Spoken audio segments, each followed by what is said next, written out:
Prof G, Connected Studio.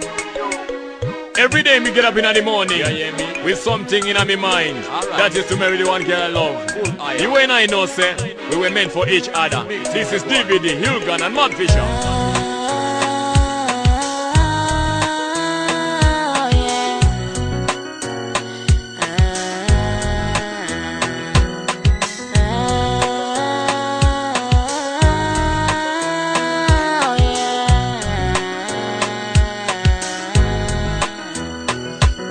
So you, it was like love at first sight, and I never wanted to take my eyes off you.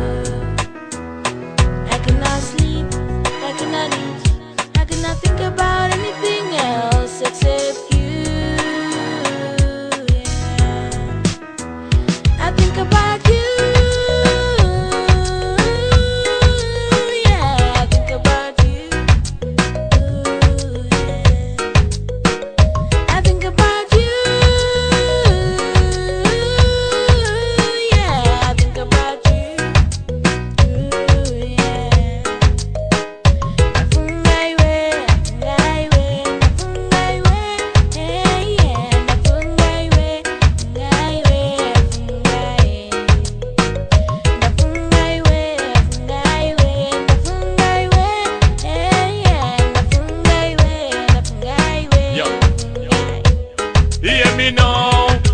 Kuona wakatora moyo wangu ana yangu yakarova yoira kuti pangu ndakabanda ngoziva kuti uri ruva rangu vanhu vose vachafara vachiona ndinewe kwangosara nguva chete yekuti ndizorora kubika nekusuka ini ndichatozorora uchange uri moto kana kunze kotonhora ndodaira iwe neni kuti tichachembedzana gore rino ndinopika pfuma ndichapisa kana iyo iri kesh ini ndichapisa chiri chitsidzo ndichazadzisa kwauri iwe mdiwa ndichavirika mwana wakanaka ndafunga kukurora ndichauya mangwana ndobhadhara roora mwana wakanaka ndafunga kukurora ndichauya mangwana ndobhadhara roora ini msana zvandinetsa ndangokufunga inini ndatopenga iwe msana wandipedza mafuta angu ose tarira ndaonda mwana wakanaka ndafunga kukurora ndichauya mangwana ndobhadhara roora mwana wakanaka ndafunga kukurora ndichauya mangwana ndobhadhara roora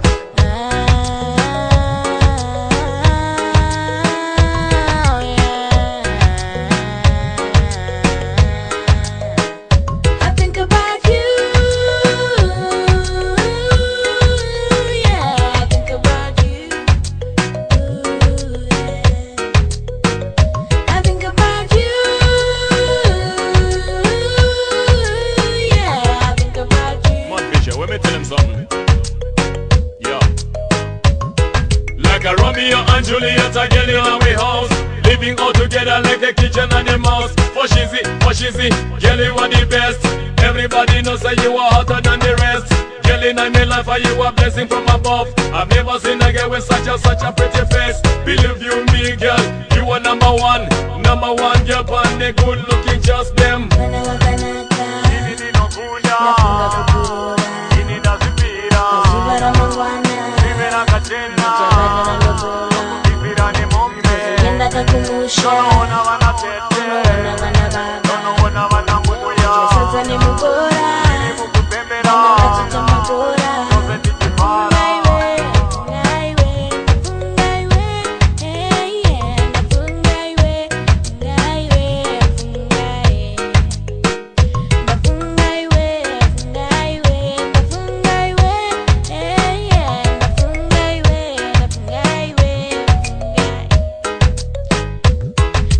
Mwana wakanaka ndafunga kukurora pazuva ramangwana tichabhadhara lobola zvienda kakumusha tinoona vana baba totwasadza nemubora vana vachitamba bhora mwana wakanaka ndafunga kukurora pazuva ramangwana tichabhadhara lobola zvienda kakumusha tinoona vana baba totwasadza nemubora vana vachitamba bhora mwana wakanaka ndafunga kukurora pazuva ramangwana tichabhadhara lobola zvienda kakumusha tinoona vana baba totwasadza nemubora vana vachitamba bhora mwana wakanaka ndafunga kukurora pazuva ramangwana tichabhadhara lobola. Zviendaka kumusha tinoona vana baba todya sadza nemubora, vana vachitamba bhora.